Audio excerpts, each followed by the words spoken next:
ஸ்ரீநிதிம் நிதிமபாரமர்த்தினாம் அர்த்திகார்த்தபரிதானதீக்ஷிதம் சர்வபூதசுஹ்ருதம் தயாநிதிம் தேவராஜமதிராஜமாஸ்ரயே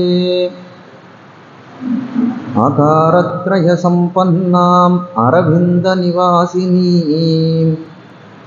அசேஷஜகதீஷத்ரீம் வந்தே வரதவல்லபாம்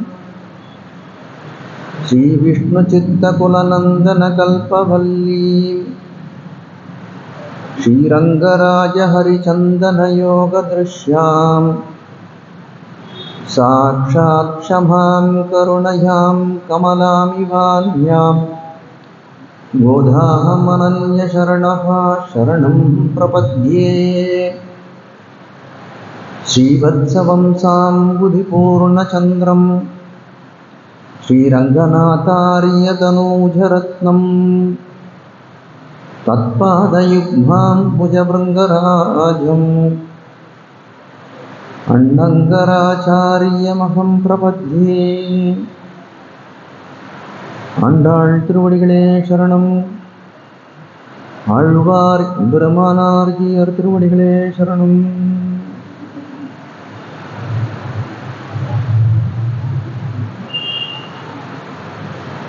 சூடிக் கொடுத்த சுடர்கொடி என்று புகழப்படும் ஆண்டாள் கண்ணன் திறத்திலே கொண்ட ஆறாத அன்பின் காரணமாக அவனை பாமாலையாலும் பூமாலையாலும் போற்றி பாடினாள்.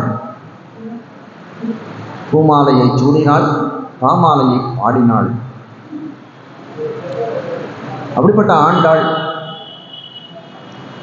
கண்ணனை அடைவதற்கு அந்த காலத்திலே அந்த ஆயர் சிறுமியர்கள்லாம் என்ன உபாயத்தை கை கொண்டார்களோ அப்படிப்பட்ட நோன்பு என்று சொல்லக்கூடிய ஒரு உபாயத்தை கையிலே எடுக்கிறாள் என்று கீழே பார்த்தோம். அப்படி அந்த நோன்புலே பிரவேசம் செய்ய வேண்டும் என்று நினைத்த காலத்திலே அதற்கு அனுகுணமாக நல்ல மாதம், நாள், வளர்பிறை எல்லாம் அவ்விடத்திலே அவர்களுக்கு தோல் விழுக்காட்டாலே வந்து சேர்ந்தது. ஆனாலே முதல் பாசுரத்தாலே பிராபியத்தையும் பிராபகத்தையும் சங்கிரகித்து சொல்லுகிறாள் ஆண்டாள் என்று காட்டினார்கள் பூர்வாச்சாரியர்கள் தங்களுடைய வியாக்கியானத்திலே. பிராபியம் அப்படின்னா பலன், பிராபகம் அப்படின்னா வழி. இதை ரெண்டுத்தையும் காட்டக்கூடியதாய் அமைந்தது இந்த மார்கழி திங்கள் என்று சொல்லக்கூடிய பாசுரம் என்று காட்டினார்கள். நிஜமாக நாராயணனே நமக்கே பறை தருவான் அப்படின்ற விஷயத்தை நிறைய சொல்லியிருக்கலாம். ஆனால் காலத்துக்கு அனுகுணமாக சிறிதளவே அவ்விடத்தில் விவரணம் சொல்ல நேர்ந்தது. மேற்கொண்டு வையத்து வாழ்வீர்கள் அப்படின்ற பாசுரத்தை சிறிது ஆரம்பித்தோம். இந்த பாசுரத்தாலே சொல்லக்கூடிய சாரார்த்தம் என்ன அப்படின்னு கேட்டவர்களானால் கிருத்தியா கிருத்திய விவேகம் என்பவர்கள். கிருத்தியம் அப்படின்னா செய்யக்கூடியது, அகிருத்தியம் என்றால் செய்யக்கூடாதது. எதை செய்ய வேண்டும், எதை செய்யக்கூடாது அப்படின்றத ஒரு பட்டியலிட்டு இந்த நோன்புக்கு அணுகுணமாக இந்த விஷயத்தெல்லாம் செய்வோம், இந்த நோன்புக்கு அணுகுணமாக இந்த விஷயங்களை எல்லாம் செய்ய மாட்டோம் என்று பட்டியலிட்டு தருகிறார்கள் இந்த பாசுரத்தின் மூலம். அப்படியே ஏற்கனவே சொன்ன நீராட போதுவீன்ற இடத்துல ஆண்டாள் ஏதோ உள்ளுரை பொருள் வைத்திருக்கிறாள் என்று பூர்வாச்சாரியர்களுக்கு திருவுள்ளம் ஆயிற்று. அதான் தமிழரும் கலவியை சுனை நீராடல் என்று சொன்னார்கள். இதாலே ஆண்டாள் சொல்லிட்டு கிருஷ்ண சம்ஸ்லேஷம் ஆயிற்று என்றெல்லாம் வியாக்கியானங்களிலே பார்த்தோம். அதற்கு அனுகுணமாக இன்னைக்கு ஆரம்பமே வையத்து வாழ்வீர்கள் அப்படின்ற பாசுரத்தினுடைய தொடக்கமே உள்ளுரை பொருள் கொண்டே ஆரம்பிப்போம். ஏன்னா அப்படின்னு 2 வியாக்கியானத்தையும் வாசித்தேன். நாயனாருடைய வியாக்கியானத்தையும் வாசித்தேன். காஞ்சி பிரதிவாதி பயங்கரம் சுவாமியினுடைய அனகராச்சார சுவாமியினுடைய ஸ்வாபதேசார்த்தம் இன்னும் கொஞ்சம் புதுமையாகவும் அதை ஒட்டியும் இருக்கு. அதை இன்னும் அதிகரித்து சொல்ல அது ஒரு விருத்தின்னு சொல்லலாம். சம்ஸ்கிருதத்தில் சில கிரந்தங்கள்லாம் விருத்தி கிரந்தங்கள்னு சொல்லுவாங்க. விருத்தி கிரந்தங்கள் என்ன பண்ணணும்னா ஏற்கனவே இருக்க கிரந்தங்களுடைய யோஜனைகளை கொஞ்சம் மேலே கூட்டி சொல்லும், செறிவுபடுத்தி சொல்லக்கூடியதாக இருக்கும். ஆனால் அந்த பிரவேசத்தை, இந்த அவதாரிகையை அவரை கொண்டே, அந்த சுவாபதேசத்தை கொண்டே ஆரம்பிக்கலாம் என்று நினைக்கிறேன். கீழே இந்த மார்கழி திங்கள் அப்படின்ற பாசுரத்திலே நீராடப் போதுவீர் போதுமினோ என்று ஒரு வாக்கியத்தை இட்டார்கள். அந்த இடத்துல அழைத்தார்கள். இன்னும் சொல்லணும் அப்படின்னா, யார் யாருக்கெல்லாம் நீராட விருப்பம் இருக்கிறதோ அவர்கள் எல்லாரும் வாருங்கோள் என்று அழைத்தார்கள். நீராட்டம்னு சொன்னாலும் அது பகவத் அனுபவம் தான். அப்போ அந்த பகவத் அனுபவத்தை செய்யக்கூடிய விருப்பம் உடையவர்கள் எல்லாரும் வாருங்கோள் என்று அழைத்தார்கள் இல்லையா? அதனாலே அவர்களெல்லாம் வரத்துக்கு சித்தமானார்கள். மீதி இருக்கக்கூடிய ஆயர் சிறுமியர்கள் எல்லாம் சித்தமானார்கள். ஆனால் அப்பவே கேட்டார், நாங்கள் அடையக்கூடிய பேருன்னு நீங்கள் சொல்லக்கூடியது ரொம்ப பெரிய பேராக இருக்கு. எம்பெருமானை அடைவது, அவன் பராத்பரன்னு சொல்கிறீங்கோ, சர்வேஸ்வரன்னு சொல்கிறீங்கோ, அப்படிப்பட்டவனை அடையக்கூடிய பேரானது ரொம்ப கனத்த பேராக இருக்கிறது. அந்த பலன் ரொம்ப பெரிய கனத்த பலன். அதை நம்ம எப்படி அதை அடைவதற்கு நமக்கு என்ன தகுதி வேணும், யாரெல்லாம் அதுக்கு அதிகாரிகள் என்று ஒரு கேள்வியை எழுப்பினார்கள். அப்போ அவர்கள் தெரிவித்த ஒரே விஷயம் என்னன்னா, இச்சையே அதிகாரம். எம்பெருமானை அடைய வேண்டும், பகவத் அனுபவம் பண்ண வேண்டும் என்று யாருக்கெல்லாம் விருப்பம் இருக்கிறதோ அவர்களெல்லாம் இதிலே அதிகாரிகள் தான் இந்த இடத்திலே அப்படின்னு அவர்களைத்தான் நாங்கள் அழைக்கிறோம் என்று காட்டினார்கள். அதை தான் இந்த இடத்துல காஞ்சி சுவாமி ரொம்ப அழகாக இந்த இடத்துல ஒரு சிக்ஷணம் நடக்க வேண்டும். சிக்ஷணம்னா ஒரு அர்த்தத்தை சீர்திருத்த வேண்டியது இருக்கிறது அப்படின்னு காட்டுகிறார். உபனிஷத்துல 2 வாக்கியங்கள், சத்தியம் வத அப்படின்னு ஒரு வாக்கியம், தர்மம் சர அப்படின்னு ஒரு வாக்கியம். சத்தியம் வதானா உண்மையையே பேசு அப்படின்னு சொல்றது, தர்மம் சரானா தர்ம வழியிலே நடா என்று சொல்லுகிறது. இப்போ இந்த மாதிரி பல வாக்கியங்கள் வேதங்களிலே, சாஸ்திரங்களிலே, புராணங்களிலெல்லாம் காணப்படுகிறது. அப்போ இந்த மாதிரி விதி வாக்கியங்கள், இதை பண்ணுன்னு சொல்லக்கூடிய வாக்கியங்கள் எல்லாரும் எல்லா தர்மத்தையும் ஆசிரிக்க முடியுமா, எல்லாரையும் கை கொள்ள முடியுமா அப்படின்னு கேட்டால் அது இல்லை. இப்போ தர்மம் சர அப்படின்ற ஒரு வாக்கியம் எடுத்துக்கோங்க. தர்மத்தின் படி நட அப்படின்னு சொன்னோம்னா எது தர்மம்ன்ற அடுத்த கேள்வி வரும். படியன் கிரகஸ்தாசிரமத்தை கல்யாணம் பண்ணுறேன், கிரகஸ்தாசிரமத்தில் இருக்கேன். படியன் எப்போ இந்த யஜ்யோபேத பூணலை மாற்றிக்கொள்ளக்கூடிய காலத்திலே ஒரு பூணல் போட்டுக்கூடாது, 2வது பூணல் நான் போட்டுக்கணும். கிரகஸ்தாசிரம சித்தியர்த்தம் விதிய யஜ்யோபவீத தாரணம் கரிஷ்யே அப்படின்னு ஒரு சங்கல்பத்தை சொல்லி, இந்த கிரகஸ்தாசிரமத்திலே நான் இருக்கிறதுனால இந்த கிரகஸ்தாசிரமத்துக்காக 2வது பூணல், அந்த அந்த கிரகஸ்தாசிரமத்துக்கு உண்டான, ஆசிரமத்துக்கு உண்டான பலன்களெல்லாம் எனக்கு சித்திக்கணுமே, அந்த தர்மங்களையெல்லாம் நான் அனுஷ்டிக்கணுமே, அதுக்காக 2வது பூணலை நான் தரித்துக் கொள்கிறேன். இதே என் பிரம்மச்சாரியா கல்யாணம் ஆகாத போது ஒரே ஒரு பூணல் தானே தரித்து கொண்டிருந்தேன். அப்போ தர்மம் சொல்றது என்ன அப்படின்னா, அந்த ஆசிரமத்துக்கு ஏற்காத போல தர்மங்கள் மாறுகிறது. இது என்ன சொல்றது, வர்ண ஆசிரம ஜாதிக்கும் இதுவாலே வேதிக்கும் தர்மங்கள்னு சொல்றாங்க. ஆச்சாரியத்தில் சொல்றார், வர்ணத்தினாலையும் ஆசிரமத்தினாலையும் வேதிக்கும், வேதிக்கும்னா மாறி போறது, விலகி போகக்கூடிய தர்மங்கள். அப்போ தர்மம்னு சொன்னா அது அந்த ஆசிரமத்துக்கு தகுந்த மாதிரி, அந்த வர்ணத்துக்கு தகுந்த மாதிரி பலவிதமான தர்மங்கள் உண்டு. ஆனால் சத்தியம் வத அப்படின்னு ஒரு வாக்கியம் சொல்றோம். அதே புரிஷ் சொல்லுகிறது சத்தியம் வதான்னு சொல்லுகிறது. சத்தியம் வதானா உண்மையை பேசு. யார் உண்மையை பேசணும்? கிரகஸ்தன் உண்மையை பேசணுமா, இல்லை பிரம்மச்சாரி உண்மையை பேசணுமா, இல்லை சன்னியாசி உண்மையை பேசணுமா அப்படின்னு கேட்டால் எல்லாரும் சர்வரும் அதிகாரிகள். சர்வரும் உண்மையை பேசுகிற விஷயத்தில் எல்லாரும் உண்மையை தானே பேசணும் என்று காட்டுகிறார்கள். அப்போ இன்னார் இணையார்னு சொல்ல முடியாத எல்லாருமே அதற்கு அதிகாரிகள் ஆகிறார்களே. அதுபோலதான் எல்லாரும் சர்வரும் அதிகாரிகள். எந்த விஷயத்துல? எம்பெருமானை ஆசிரயிப்பதற்கு, அவனிடம் சேருவதற்கு, பாகவதர்களுடன் சேருவதற்கு, ஆச்சாரியர்களுடன் சேருவதற்கு யார் அதிகாரிகள் அப்படின்னு கேட்டால், விருப்பம் உடையவர்கள் அனைவரும் அதிகாரிகள். எப்படி சத்தியம் பதம் வேதம் சொல்லுதோ அதை போலி. ஆனால் எல்லாரும் அதிகாரிகள் அப்படின்ற ஒரு விஷயம் நிச்சயமாக ஊர்ஜிதப்படுத்தப்பட்டாலும், காஞ்சி சுவாமி சொல்றார், அந்த இடத்துல ஒரு விஷயத்தை, ஒரு இடத்தை கொஞ்சம் சீர்திருத்த வேண்டும், இந்த அர்த்தத்தை கொஞ்சம் சீர்திருக்க வேண்டும் என்று தெரிவிக்கிறார். அது சிக்ஷணம் பண்ணணும்ன்றார். அந்த சிக்ஷணம் என்ன அப்படின்றது சொல்லக்கூடியதுதான் இந்த பாசுரம் வயத்து வாழ்வீர்கள் அப்படின்னு காட்டுகிறார். அந்த சிக்ஷணம் என்ன அப்படின்னா சாஸ்திர வசியத்துவம். சாஸ்திர வசியத்துவம்னா சாஸ்திரங்கள் என்ன சொல்லுகிறதோ அதற்கு உட்பட்டு நடக்கக்கூடியதுக்கு சாஸ்திர வசியத்துவம் அப்படின்னு பேரு. அந்த சாஸ்திர வசியத்துவம் இருப்பவர்கள் தான் இதுக்கு அதிகாரிகள். முன்னாடி என்ன சொன்னார்? இச்சையே அதிகாரம்னு சொன்னார். இப்போ என்ன சொல்றார்? இச்சை அதிகாரம் தான், சர்வரும் அதிகாரிகள் தான். ஆனால் இச்சை இருந்தால் மட்டும் போதாதவர்களுக்கு அவர்கள் என்ன வேணும் அப்படின்னா அந்த சாஸ்திரத்துக்கு அனுகுணமாய் இருக்க வேண்டும். சாஸ்திர வசியத்துவம்ன்ற ஒரு இது இருக்கும்.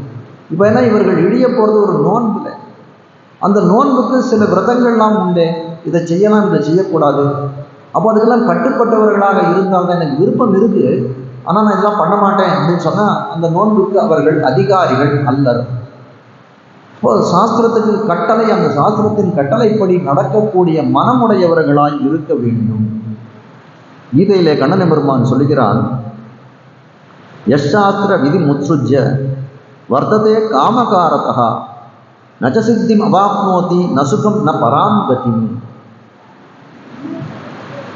எவன் ஒருவன் இந்த சாஸ்திர விதியை கடந்தான், மனம் போன போக்கில நடக்கிறான், மனமே ராஜா மதியே மந்திரின்னு சொல்லும்படியாய் என் மனசு என்ன சொல்றதோ அப்படியே போறேன்.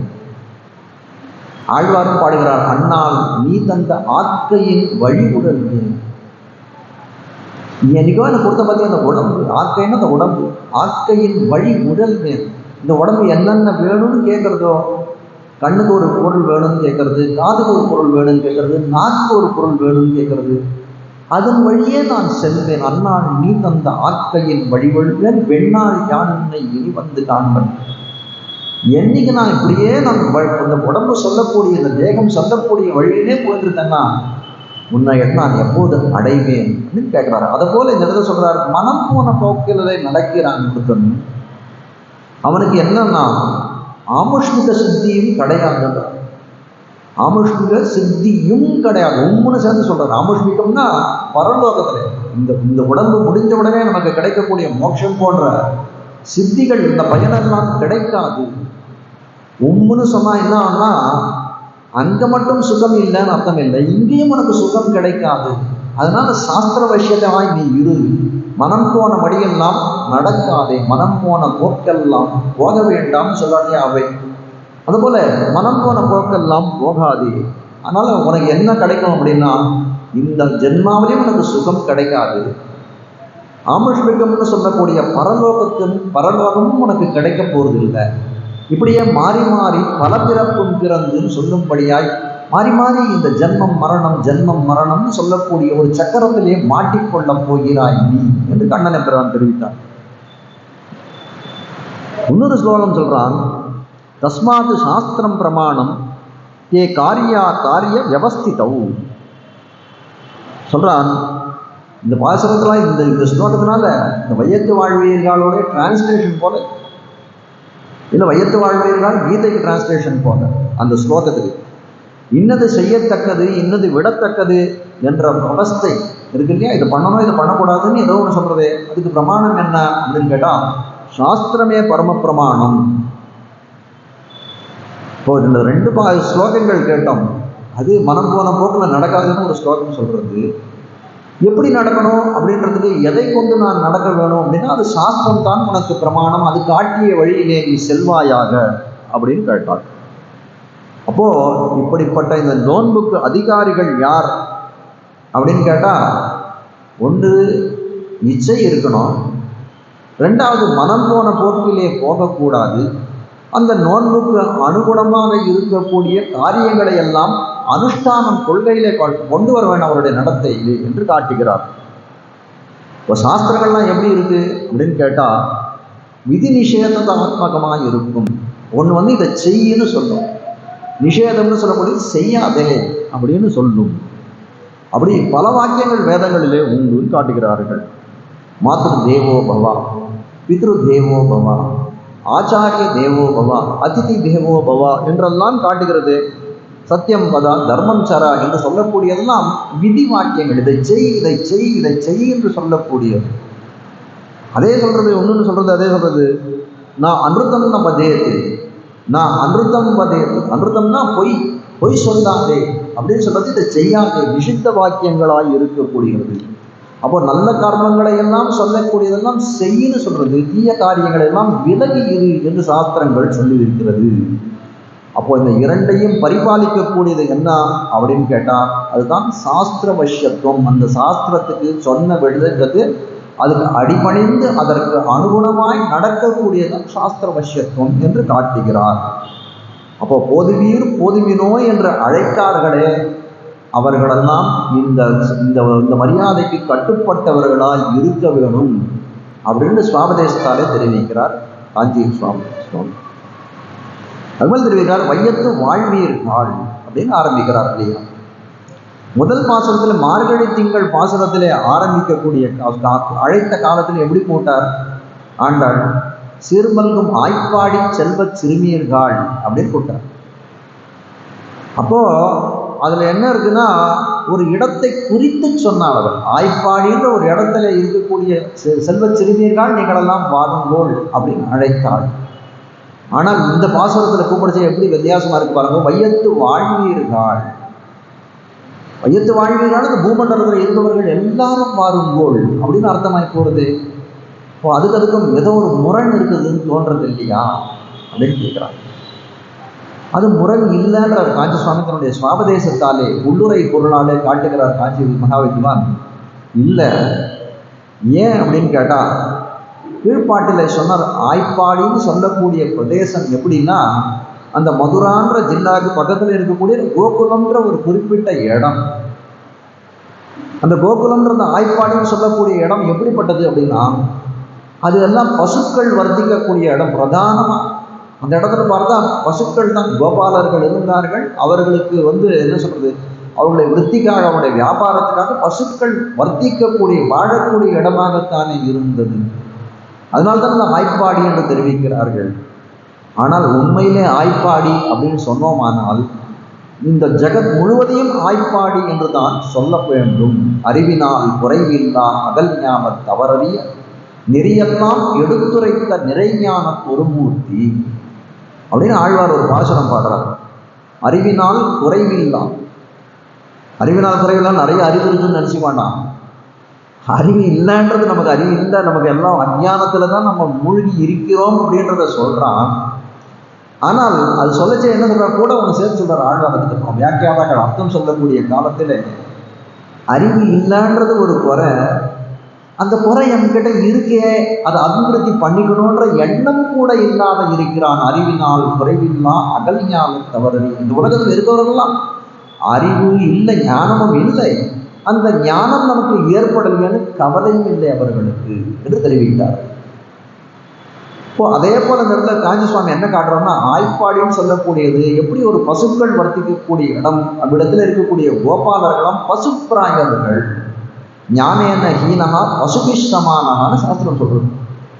ஞானத்திலே குறைந்தவர்கள் யாருக்கு சமம்னா பசுவுக்கு சமம்னு தெரிவிக்கிறார்கள். பசுன்னா நம்ம எந்த 4 கால் பிராணி எடுத்துக்கலாம். சதுர்பாத பசவகா, சதுர்னா 4 பாதங்கள் உடைய கால்கள் உடையது எதுவாக இருந்தாலும் அது பசுன்னு தான் சொல்லணும் வேதம் சொல்றது.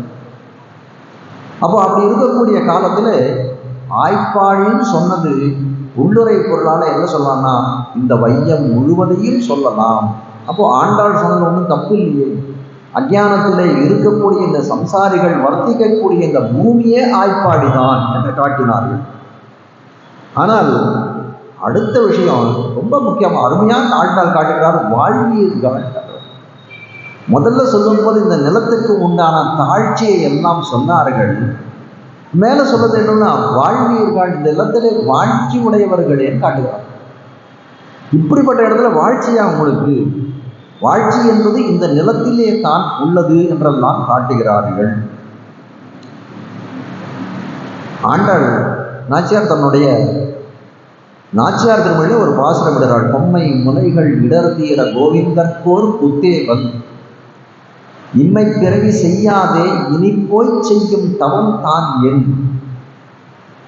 ஆண்டாளுக்கு ஒரு பெரிய தாபம் என்னன்னா, கண்ணனை பெருமானுக்கு கைங்கரியம் பண்ணணும், அவனை தழுவி முழுசி பரிமாற வேண்டும் என்று ஆசைப்பட்டாள் ஆண்டாள். ஆனால் என்ன பண்றார்?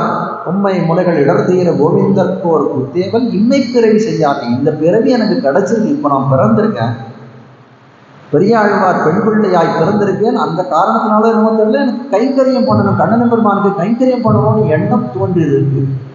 எல்லா பிறவியிலும் இந்த மாதிரியான ஒரு எண்ணம் தோன்றுமா அப்படின்னு தெரியாது.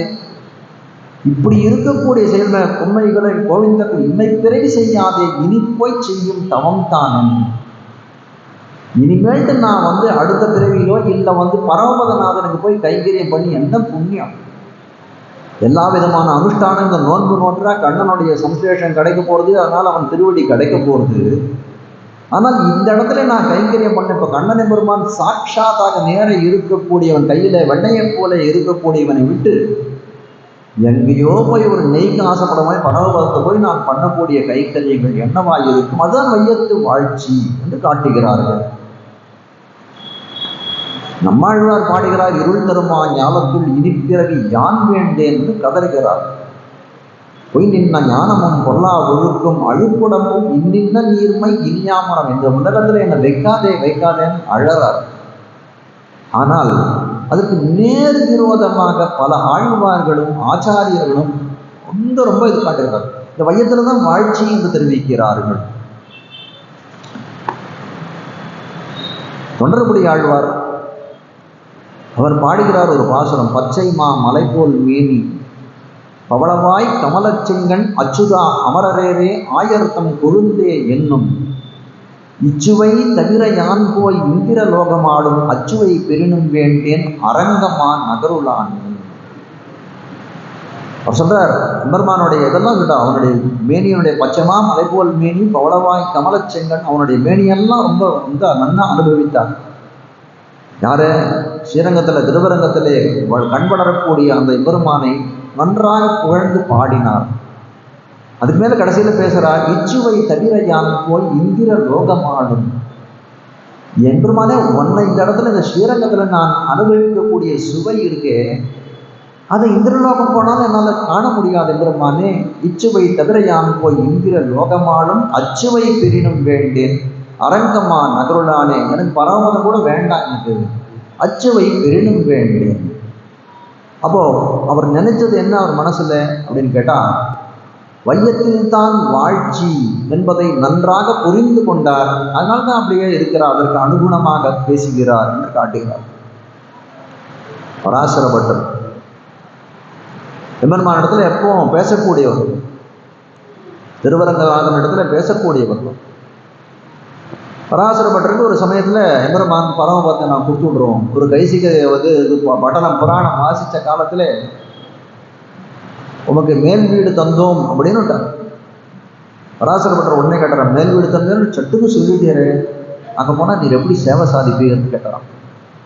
பரமபதத்தில் போனால் நீர் உமக்கு 4 கை இருக்குமா 2 கை இருக்குமா அப்படின்னு கேட்டாரான். ஏன் இப்படிலாம் கேட்குறாரு? நான் அங்கே இருக்கவன் தான் இங்கே வந்திருக்கேன், இங்கே இருக்கவன் தான் அங்கே இருக்கேன், 2 பேரில் தர்மி ஐக்கியம் உண்டு. உடனே பராசரப்பட்டர் சொன்னாலாம், நீர் கொடுத்த பரமபதத்தை நான் ஏற்றுக்கொள்ள தயாராக இருக்கிறேன். ஆனால் ஒரே ஒரு விஷயம், அங்கே போய் நீர் நம்பெருமாளா இல்லை அப்படின்னா அந்த பரமபதத்தை ஓட்டை போட்டுக்கொண்டு குதித்து விடுவேன் என்ற நிலத்தில் என்னறான். அப்போ காட்ட வந்த விஷயம் என்ன அப்படின்னா, அந்த வையத்திலே தான் வாழ்ச்சி. இது இருள் தருமா ஞானமாக இருக்கலாம், ஆனால் இந்த வையத்திலே தான் வாழ்ச்சி என்று தெரிவிக்கிறார்கள்.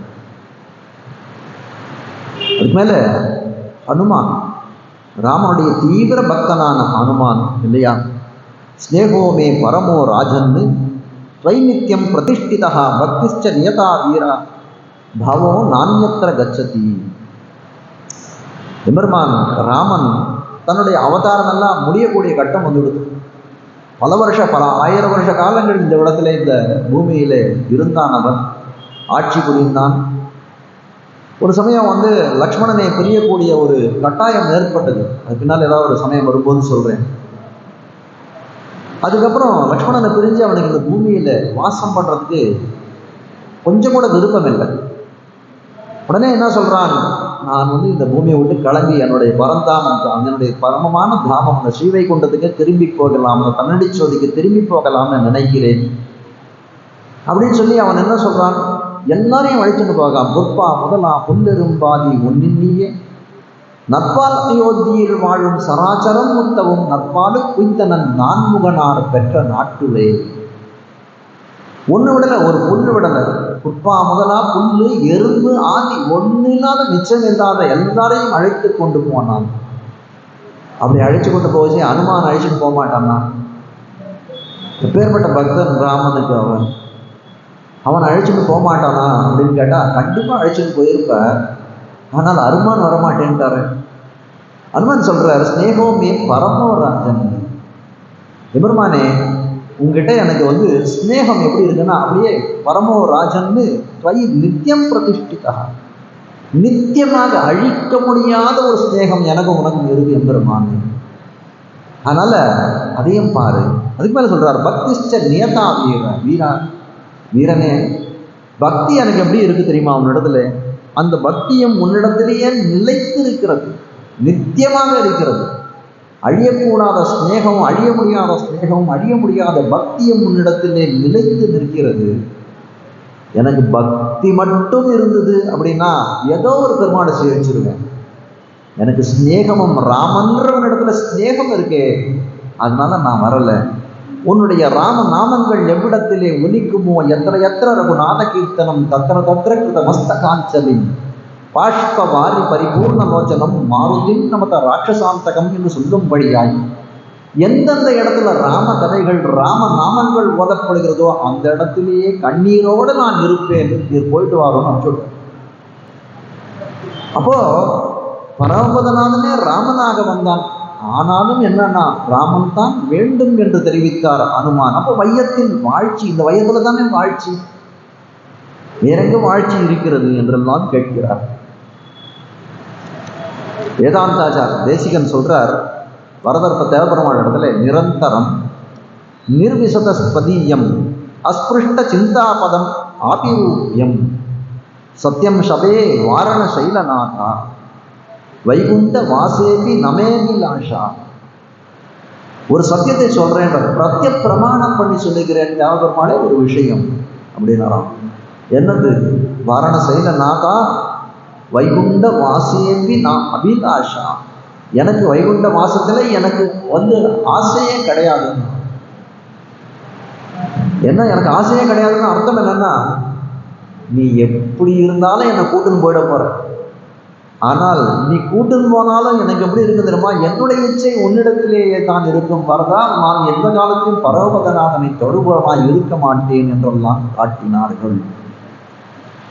இப்போ காட்ட வந்த விஷயம் இவ்விடத்துல என்ன அப்படின்னா, இந்த பூமின்னு சொல்லக்கூடியது பலவிதமான துயர்களுக்கு ஒரு விளைநிலமாய் இருக்கலாம். நம்மளையெல்லாம் இந்த இந்திரியங்கள்லாம் ரொம்ப பாடாப்படுத்தலாம். காமம் குரோதம் போன்ற குணங்களை நம்ம எல்லாம் ஆட்டி வைக்கலாம். ஆனால் எல்லாத்துக்கும் ஒரு தீர்வாக இருக்கக்கூடியவன் அந்த எம்பெருமான். அவன் அடியை அடைந்தால், அவனை ஆசிரியித்தால் எந்த விதமான இதுவும் கிடையாது என்று சொல்றதுக்காகத்தான் இவ்வளவு விஷயங்களை ஆண்டாள் வையத்து வாழ்வீர்கள் அப்படின்ற ஒரே இடத்துல கொண்டு போய் விட்டாள் என்று காட்டுகிறார்கள்.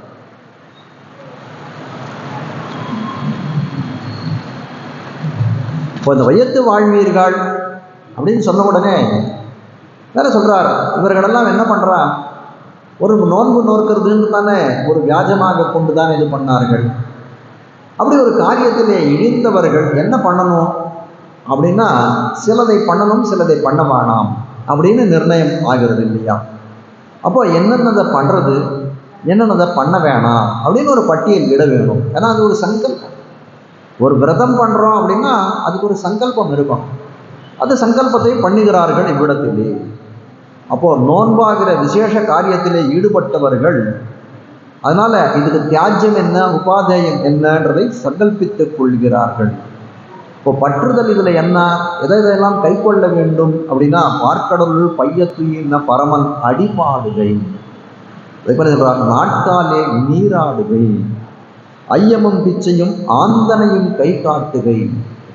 இந்த 3 விஷயங்கள் நம்மளாம் பற்றி கொள்ள வேண்டும் இந்த நோன்பு நோக்கிறவர்கள் எல்லாம்.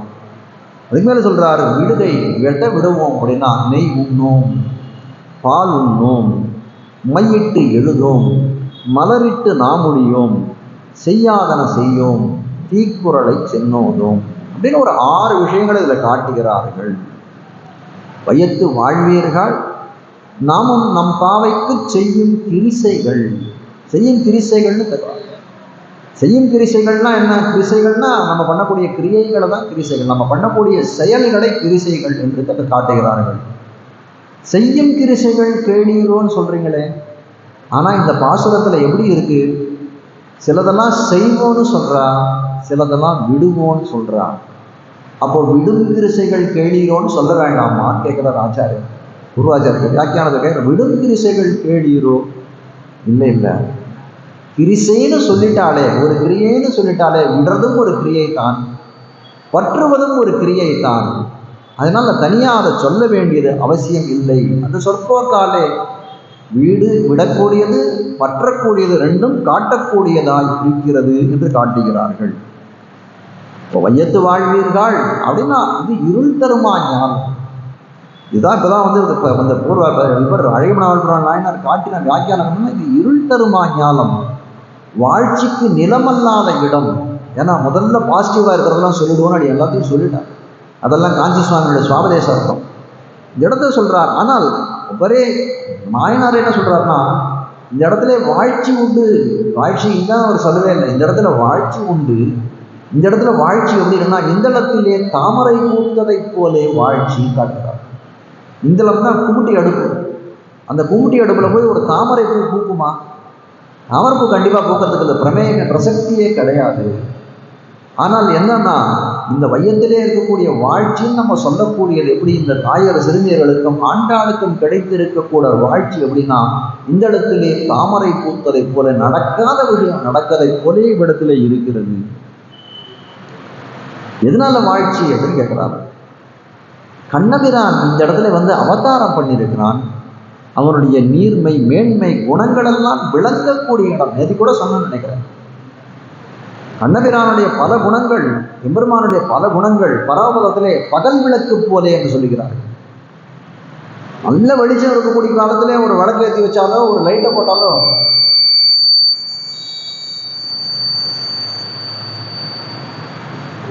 அதுல என்ன பிரயோஜனம் உண்டு? ஒரு விதமான பிரயோஜனமும் கிடையாது. அதே போல எம்பெருமானுடைய நீர்மை குணம், அந்த எளிமை குணம், சௌசலபியம் சௌசீரியம் என்று சொல்லக்கூடிய எல்லாரோடையும் கலந்து பழகக்கூடிய தன்மை எல்லாம் அங்கே ஒன்றுமே இல்லையே. அதனால என்னன்னா, அப்படிப்பட்ட பிறவியை காட்டிலும் ஆயர் குலத்திலே பிறந்ததை காட்டிலும் இந்த பிறவியில் மிக்க வாழ்ச்சி ஏதாவது வாழ்ச்சியே இல்லை. அப்படிப்பட்ட இதுலையும் சொல்றார், முரட்டு ஆண்களாய் பிறக்காமல் பருவம் கழிந்த பெண்களாய் பிறக்காமல் ஆயர் சிறுமியர்களாக பிறந்திருக்கிறார்கள். இவர்களுக்கு தான் வாழ்ச்சி என்று தெரிவிக்கிறார்.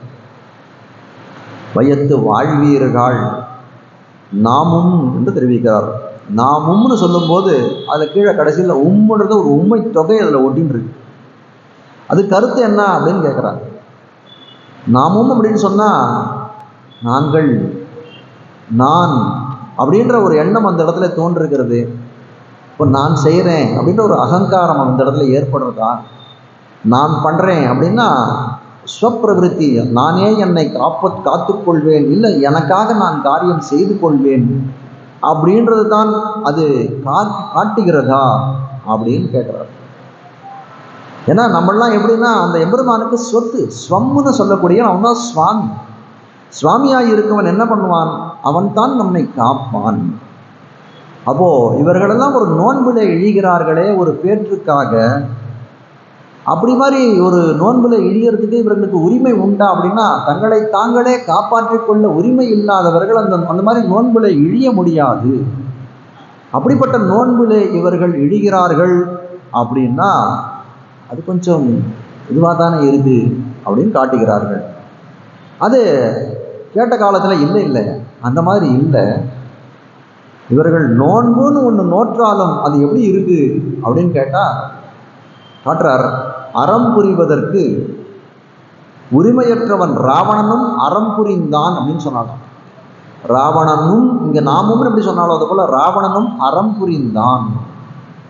ராவணனும் அறம் புரிந்தான்னா என்ன காட்டுறது இதை அப்படின்னு கேட்டால், ராவணன் இப்பவும் தப்பான காரியத்தை செய்யக்கூடியவன், அவனே தர்ம காரியத்தை செஞ்சிருக்கானா அப்படின்னு ஒரு இது தோன்றது இல்லையா? அதுபோல இந்த இடத்துல இந்த உண்மை காட்டக்கூடியது என்னன்னா, இந்த ஆத்மாக்கள், இந்த ஆயிரம் சிறுமியர்கள்லாம் பரதந்திரர்கள், எம்பெருமானுக்கு அடிமைப்பட்டவர்களாக இருக்கக்கூடியவர்கள். அவர்களெல்லாம் என்ன பண்ணுவார்கள்? சொப்பிரவருத்தி தானே தங்களுடைய வியாபாரத்தை பார்த்து கொள்ளக்கூடிய நோன்பை அனுஷ்டிப்பார்களா, இல்லை அதற்குரிய அங்கங்களை எல்லாம் செய்வார்களா அப்படின்னா அதெல்லாம் செய்யவே மாட்டார்கள். ஆரனுக்கு நின் பாதமே சரணாக தந்தொழிந்தாய் என்று நம்மாழ்வார் பாடுகிறார். ஆரனுக்கு நின் பாதமேனா எனக்கு வழியாக உன் திருவடியை, ஆறுன்னா வழி, உய்யுமாறுன்னு கீழே வரப்போகிறது, ஆறுன்னா வழியை காட்டக்கூடியது. ஆரனுக்கு நின் பாதமே, உன் பாதத்தையே எனக்கு வழியாக காட்டி கொடுத்தா, உன் திருவடியே உபாயம், அதுவே வழி, அதுவே பலன் என்று நீ காட்டி கொடுத்தாயே அப்படின்னு சொல்லும்படியாக இருக்கிறது. நாகநமிசை நம்பிரான் சரணே சரண் நமக்கு. அந்த நாகபரியங்கத்திலே சயந்து கொண்டிருக்கக்கூடிய எம்பெருமான் தான் நமக்கு சரண் என்று நினைக்கக்கூடியவர்களுக்கு வேற எதிலையாவது இது போகுமா? அனன்ய கதியாய் இருக்கக்கூடியவர்கள். அப்படி இருக்கக்கூடியவர்களுக்கு இந்த நோன்பு போன்ற இதெல்லாம் என்ன பண்றாங்க? அனன்யோபாயம், வேற பிரிதொரு உபாயத்தை, அனன்யோபாயம்னா பிரிதொரு உபாயத்தை நினைக்காதவர்களாக இருக்கக்கூடியவர்கள் உழைக்க வல்லது.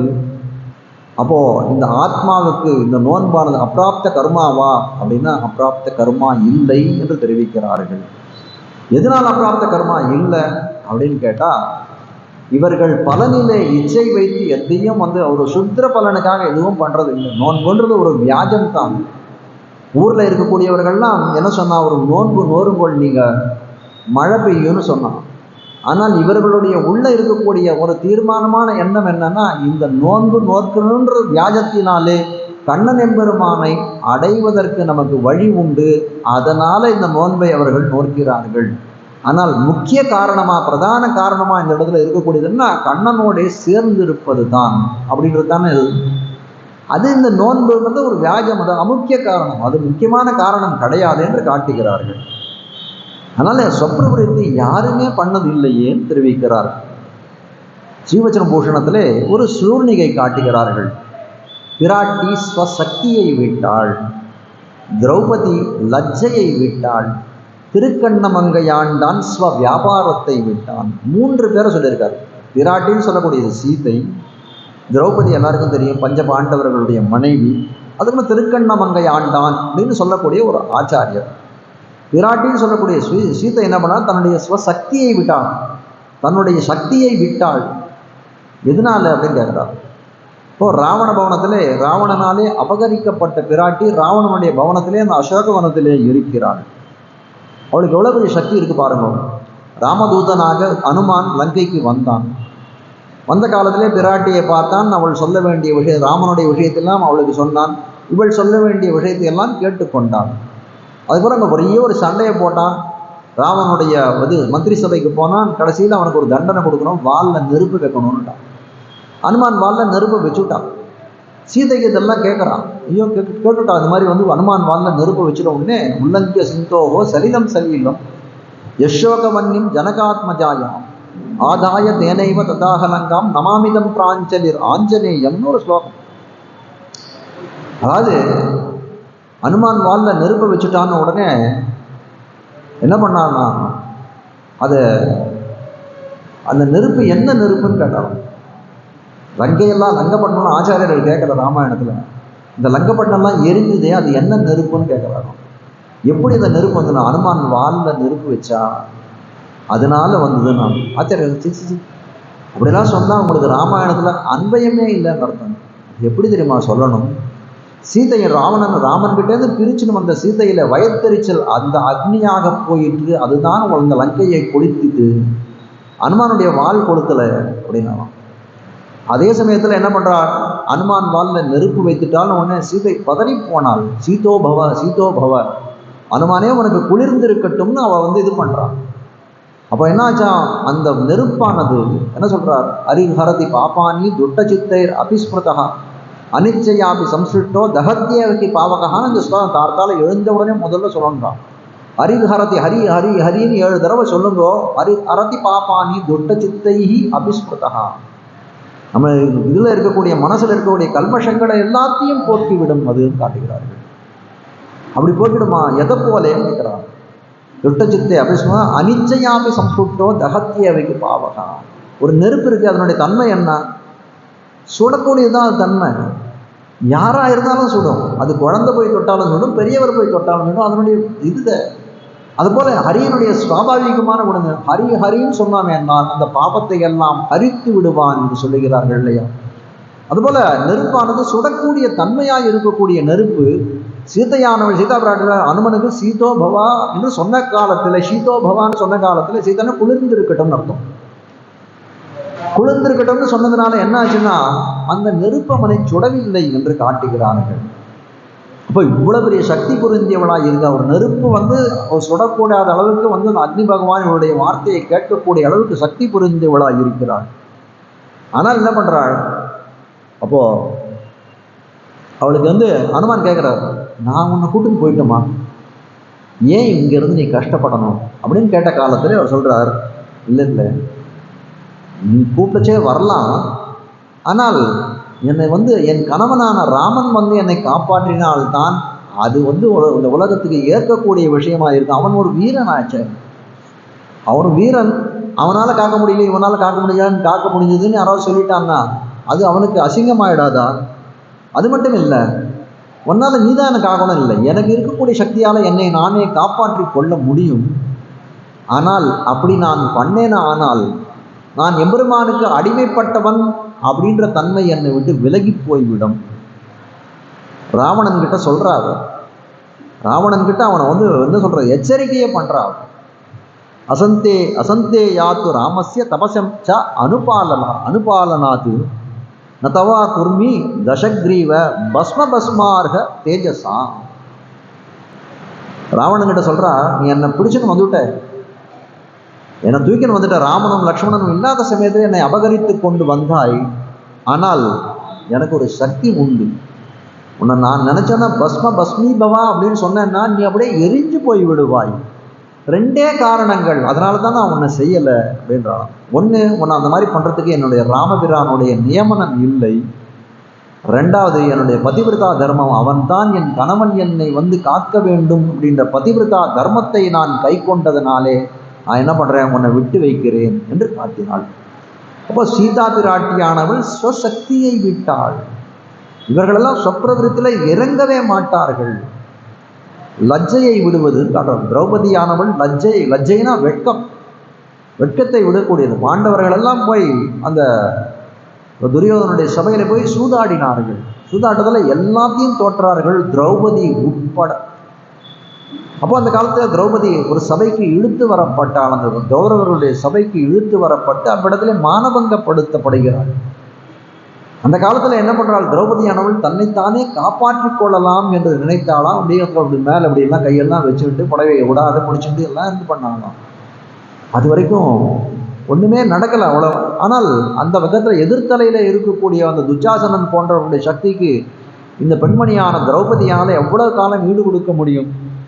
அதனால் இனிமேட்டு நம்மளால் ஒன்றும் பண்ண முடியாதுன்னு தன்னுடைய 2 இப்படி மூடி இந்த கையை அப்படி கை தூக்கிட்டாலாம். சங்க சக்கர கதாபானே துவாரகா நிலையாச்சுதா கோவிந்த புண்டரீகாட்ச ரக்ஷமாம் சரணாகதாம். உடனே கண்ணன் பெருமான் கிட்டத்தில் சரணாகதி பண்ணாள் திரௌபதி பண்ணாள் என்று காட்டுகிறார்கள்.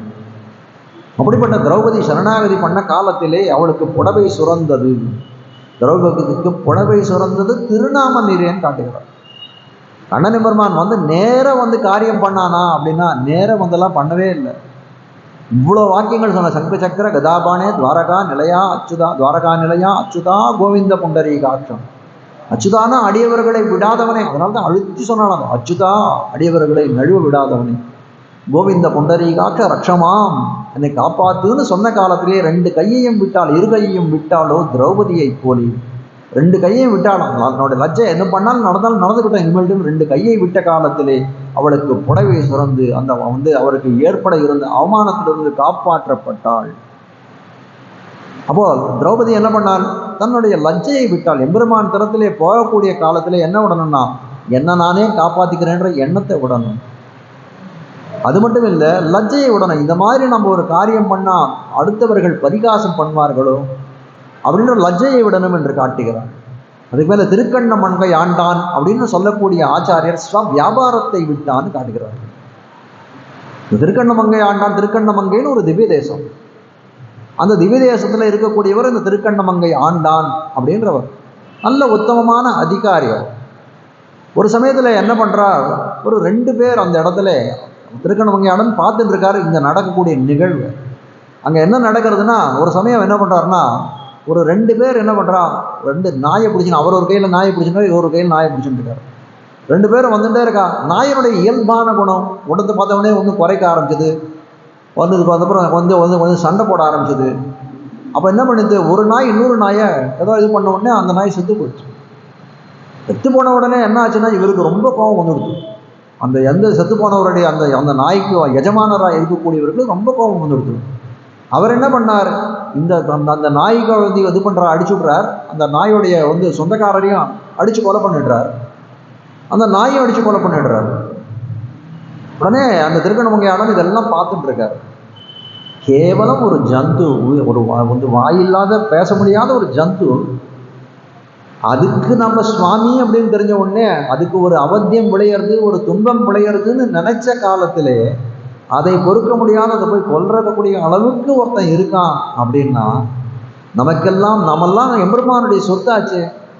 நம்மளாம் எம்பெருமானுடைய சொத்தாக இருக்கக்கூடிய காலத்திலே அவன் நமக்கு அவனிடத்திலே நம்ம அன்பு வைத்தால் அவன் எவ்வளவு செய்வான் அப்படின்னு நினைச்சாராம். ஸ்வப்பிரவருத்தியை விட்டார். அதுலேருந்து என்ன பண்ணாராம், எம்பெருமானை நினைப்பதை தவிர எனக்கு வேறு எதுவும் வேலை இல்லைன்னு திருக்கண்ணமங்கையில் இருக்கக்கூடிய திவிதேசர் அந்த சன்னதியிலேயே வாசம் செய்தார் என்று காட்டுகிறார்கள். இப்போ இதனால காட்ட வந்த விஷயம் என்ன அப்படின்னா, நாமும் அப்படின்னு சொல்றதுனாலே அவருக்கு ஸ்வப்பிரவருத்தி விட்டா, இந்த நோன்புக்கு ஏதாவது பலனை இச்சிக்கிறார்களா அப்படின்னா அந்த மாதிரி எதுவுமே கிடையாது. இது பகவத் பிரீத்தியர்த்தமாக செய்யக்கூடிய நோன்பு என்று காட்டுகிறார்கள். நம்பாவைக்கு நாமும் நம்பாவைக்கு என்று காட்டுகிறார். இப்போ நம்பாவைக்கு அப்படின்னு காட்டினா நம்முடைய நோன்புக்குன்னு அர்த்தம். இந்த நோன்பு எப்படிப்பட்டது அப்படின்னு கேட்டா, ராவணனுடைய மகனான இந்திரஜித்துன்ற ஒரு யாகம் பண்றான், நிகும்பலைன்னு ஒரு யாகம் பண்றான். அந்த நிகும்பலை யாகத்தினாலே அவன் இச்சித்த பலன், விரும்பிய பலன் என்னன்னா, பெருமாளையும் அவன் அடியார்கள் அவன் கூட அந்த வானர சைன்யங்கள் எல்லாம் மடிந்து போக வேணும் அப்படின்னு ஒரு யாகம் பண்றான் இந்திரஜித்தானவன். இந்த இடத்துல பண்ணக்கூடிய நோன்பு அப்படியா அப்படின்னு கேட்டா, இந்த நோன்பு ஒரு பிரயோஜனத்தை விரும்பி பண்ணக்கூடிய நோன்பே இல்லை. இது அனன்ய பிரயோஜனமாக பண்ணக்கூடிய நோன்பு இது. இன்னும் சொல்ல போனோம் அப்படின்னா, இந்த கிருஷ்ணனுக்கு இருக்கக்கூடிய இந்த ஐஸ்வர்யம், இந்த விபூதியும் சத்தை பெற வேணும் என்று நினைத்துத்தானே இந்த நோன்பை பண்ணுகிறார்கள் என்று காட்டுகிறார்கள். நாமும் நம்பாவைக்கு செய்யும் கிரிசைகள், செய்யக்கூடியதெல்லாம் என்ன அப்படின்னு ஆரம்பிக்கிறார்கள். நம்மளாம் எப்படிப்பட்டவர்கள்னா சேத்தனர்னா சைத்தன்யம் புரிஞ்சவர்கள். அதாவது ஒரு பகுத்தறிவு உண்டு, ஒரு காரியத்தை செய்யக்கூடிய தன்மை உண்டு. அப்படி சேதனராக இருக்கக்கூடியவர்கள் என்ன பண்ணுவா, ஒரு பலன் கிடைக்கும் அளவுக்கு ஏதாவது ஒரு காலத்தை ஒரு காலக்ஷேபம் பண்ணித்தானே ஆணும், ஏதோ ஒரு செயல்கள் செய்துதானே ஆணும். இப்போ உதாரணத்துக்கு எடுத்துக்கணும், இப்போ ஒரு ஆச்சாரிய சம்பந்தம் ஏற்பட்டதுன்னா அவருக்கு மோட்சம் நிச்சயம் அப்படின்னு சொல்றது. சரி, அவருக்கு ஆச்சாரிய சம்பந்தம் ஏற்படுறது ஒரு 20 வயசுல ஏற்படுறதுன்னு வச்சுக்கோங்க. அவர் 60 வயசு 70 வயசு இந்த நிலவுலகத்திலே வாழப்போகிறார். அப்படி இருக்கக்கூடிய ஆயுஷ் பரியந்தம் எனக்கு மோட்சம் நிச்சயமாயிடுது அப்படின்னு எதை வேணா பண்ணலாமா அப்படின்னு கேட்டால் அந்த மாதிரி பண்ண முடியாது. அந்த மாதிரி பண்ணான்னா அவனுக்கு மோட்சம் உண்டானா கண்டிப்பாக இல்லை. ஆச்சாரிய சம்பந்தம் ஒன்றே அந்த பேற்றை பெற்று கொடுக்குமா அப்படின்னா அது பேற்றை பெற்று கொடுக்கும். ஆனால் அந்த ஆச்சாரிய சம்பந்தம் அடைந்த பிறகு அதுக்கு உண்டானது நீ என்ன பண்ணணுமோ அதை நீ பண்ணணும். அந்த பலனிலே இச்சை இல்லாமல் செய்ய வேண்டும். எப்படி இவர்கள் நோன்பு நோக்கிறார்களோ.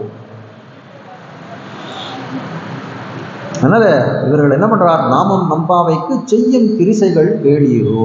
கேளீரோன்னு சொல்றாரு. ஏன் கேளீரோன்னு கேட்கற, இவ்வளவு நாள் கேட்காதையா இருக்காங்க. கேளீரோன்னு ஒருத்தர் வந்து நான் சொல்றது கொஞ்சம் கேட்குறீங்களா அப்படின்னு நம்ம சொன்னோம்னா அவர் வேற எங்கேயோ வந்து பராக் பாத்தன் இருக்காருன்னு அர்த்தம். அந்நிய பரத்தையாய் இருக்கிறார் அப்படின்னு அர்த்தம் ஆயிடும். அப்போ இவர்கள் எல்லாம் இந்த கோபிகள் எல்லாம் இவர்கள் சொல்றதெல்லாம் கேட்கலையா இது வரைக்கும்? இந்த 1000 சிறுமியர்கள்லாம்னா இல்லை இல்லை. அவர்கள்லாம் எப்படி இருக்கான்னா வேற இதுல இது இல்லை. அவர்கள் கிருஷ்ணனுடைய நமக்கு ஒரு சேர்த்து அந்த சம்ஸ்லேஷம் ஏற்பட்டு விட்டது அப்படின்ற இன்பத்தாலே என்ன நினைக்கிறார்களாம், அதையே அசைவோட்டுன்றிருக்கார்கள். எப்படியெல்லாம் நம்ம கிருஷ்ணனுடைய அனுபவம் செய்யலாம் என்பதை அனுபவித்து கொண்டிருக்கிறார்கள். அப்படியே மனக்கண்ணில் மனசால அனுபவிக்கிறார். ஒரு மானச அனுபவம் தானே அது. அதனால என்னன்னா இவர்கள் சொல்றத கேட்கலாம் இல்லை. இவர்கள் என்ன சொல்றாரோ அந்த நோன்புக்கு அங்கமாக இதெல்லாம் செய்ய போறேன் அப்படின்னு சொன்னதை கேட்கல. அவர்கள் சரியானபடி காதலை வாங்கிக்கல. அதனால தான் கேளீரோ என்று தெரிவிக்கிறார்கள். அது எப்படி இருக்குன்னு கேட்கிறார்கள்.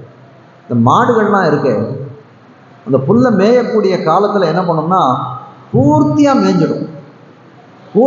அந்த மேய்ஞ்சதை என்ன பண்ணா எல்லாத்தையும் கொண்டு போய் வாயில வச்சுட்டோம். அதை அந்த சமயத்துல சாப்பிடுமானா சாப்பிடாது. அதுக்கப்புறம் என்ன பண்ணுறது, சில பேர் அப்படி வாய் அசைக்கிச்சே சொல்லுவாங்க, என்ன மாடு அசை போடுற மாதிரி அசை போடுறீங்க. அந்த அசை போடுற காலத்துல தான் அது சாப்பிட்ட புல் எல்லாத்தையும் அப்படியே உள்ள போகும். அப்போதான் அது வந்து வாஸ்தவமா அது இயற்கையாக உணவு உண்கிறதுன்றதே அர்த்தம். அதை போல இந்த 1000 சிறுமியர்கள்லாம் அந்த கோபிகைகள்லாம் எப்படி இருக்கா அப்படின்னா அந்த மாதிரி இல்லைன்னு தெரிவிக்கிறான்.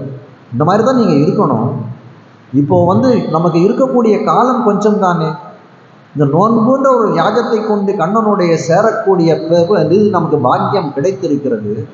இந்த நோன்பு முடிஞ்சு போச்சுன்னா நாம எங்கோ கிருஷ்ணன் எங்கோன்னு ஆகிப்போடுவோம். அது நிச்சயம் கிடையாது. இந்த கோபால கிழவர்கள் நம்ம திரும்பவும் கிருஷ்ணனுடைய சேர விடுவார்களா அதுவும் தெரியாது. அப்படி இருக்கக்கூடிய காலத்திலே இந்த காரியத்திலே கண்ணனுடைய இந்த நோன்பு நோக்கக்கூடிய காலத்திலே நீங்கள் ஒரு பதற்றம் கொள்ள வேண்டாமோ. எப்படி மாடு அசை போடுறதோ அதை மாதிரி கண்ணனோட இந்த திருவாய்ப்பாடின்னு சொல்லக்கூடியது கண்ணனுக்கு எப்பவும் தேனுகங்காளியன் பிளம்படென்னும் தீப்பக்கூடுகள் அடங்க உழைக்கின்னு சொல்லும்படியாய் ஒரு பக்கத்தில் திரும்பின இடமெல்லாம் கண்ணனுக்கு ஆபத்து. மற்றொரு புறத்திலே பார்த்தால் இந்த கோபால கிழவர்கள் எப்போ நம்மளை வந்து கண்ணனிடத்திலிருந்து பிரிப்பார்கள் என்று தெரியவில்லை. அப்படி இருக்கக்கூடிய காலத்தில் நீங்கள் மானசமான அனுபவம் இடத்திலே பண்ணுகிறீர்களே அது தவறு. நீங்கள் எப்படி பண்ணணும்னா மாடு எப்படி புல்லை அசை போடுமோ முதல்ல சாப்பிட்டுட்டு அசை போடுமோ அதை போல நம்ம நோன்புக்கு வேண்டிய விஷயங்களை எல்லாம் செய்த பிறகு நீங்கள் எப்படி பண்ணணும்னா அந்த கிருஷ்ணானுபவத்தை மானச அனுபவத்தை செய்ய வேண்டும் என்று காட்டுகிறார்கள். நாமும் நம்பாவைக்கு செய்யும் கிரிசைகள் கேளீரோ. பார்க்கடலுள் பையத்துயின்ன பரமன். நேத்திக்கு பாசுரத்தில் என்ன பார்த்தோம், நாராயணனே நமக்கே பறை தருவான் அப்படின்னு சொல்லலால் அந்த நாராயணன்ற சப்தத்தினாலே பரமபத்தில் இருக்கக்கூடிய அந்த எம்பெருமான் சிவன் நாராயணன் அவ்விடத்திலே விவக்ஷிதமாகிவிட்டார். இன்னைக்கு என்ன ஆறுனா பார்க்கடலுள் பையத்துயின்ன பரமன் அப்படின்னு பாடுகிறார்கள். எம்பெருமான் பஞ்சப்பிரகார விசிஷ்டன் பரவியூக விபவம் அந்தர்யாமி அர்ச்சைன்னு சொல்லக்கூடிய 5 நிலைகளிலே இந்த எம்பெருமான் எழுந்தருளி இருக்கிறான். பரம்னு சொல்லக்கூடிய பரமபதம், யூகம்னு சொல்லக்கூடியது திருப்பார்க்கடல்னு சொல்லக்கூடிய இடம். அதுதான் இந்த இடத்துல பாடுகிறார்கள். பார்க்கடலுள் பையத்துயின்ன பரமன் என்று பாடுகிறார்கள்.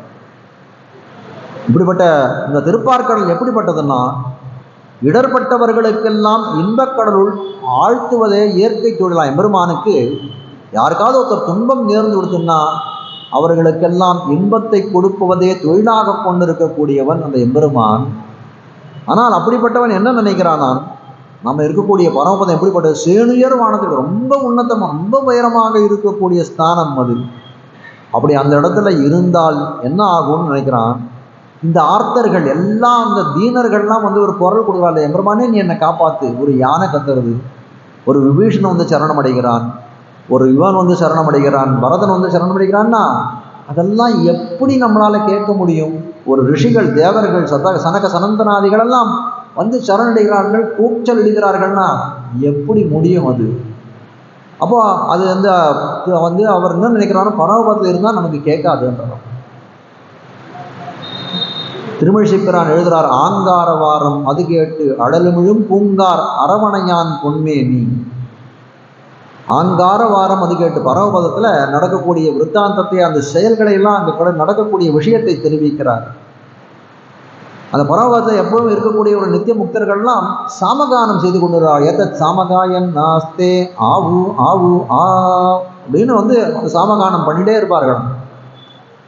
இந்த சாமகானத்தை கேட்டுதான் எம்பெருமான் சயனித்து கொண்டிருக்கிற ஆதிசேஷன் என்ன இந்த சாமகானத்தை கேட்ட உடனே யாரோ ராட்சசர்கள்லாம் வரா போல இருக்கு. அந்த ஆரவாரத்தை கேட்டோம் அப்படின்னா எவ்வளவு பெரிய அவர்கள் வந்து கோஷம் அந்த இடத்துல எழுதி இருக்கணும் பாருங்க. ஆங்காரவாரம் அது கேட்டு உடனே என்ன பண்றான், பாம்புக்கு ஸ்வபாவம் அதனால விஷத்தை கத்தார் அடலுமிழும் பூங்கார் அரவணைகிறான். இப்போ அந்த இடத்துல பரமபதத்துல எம்பெருமான் காதல விழறதுக்கு பிரமேயம் உண்டா, பிரசக்தி உண்டா அப்படின்னு கேட்டா இந்த சாமகோஷத்தை மீறி யாராவது கத்தினால்தான் கேட்கும்.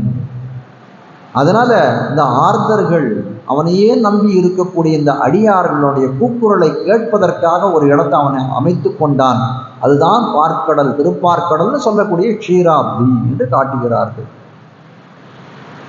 சிவசனத்தில் காட்டுறார், பாட்டு கேட்கும் இடமும் கூப்பீடு கேட்கும் இடமும் குதித்த இடமும் வளைத்த இடமும் ஊட்டும் இடமும் எல்லாம் வகுத்த இடம் என்று இருக்க கடவன்.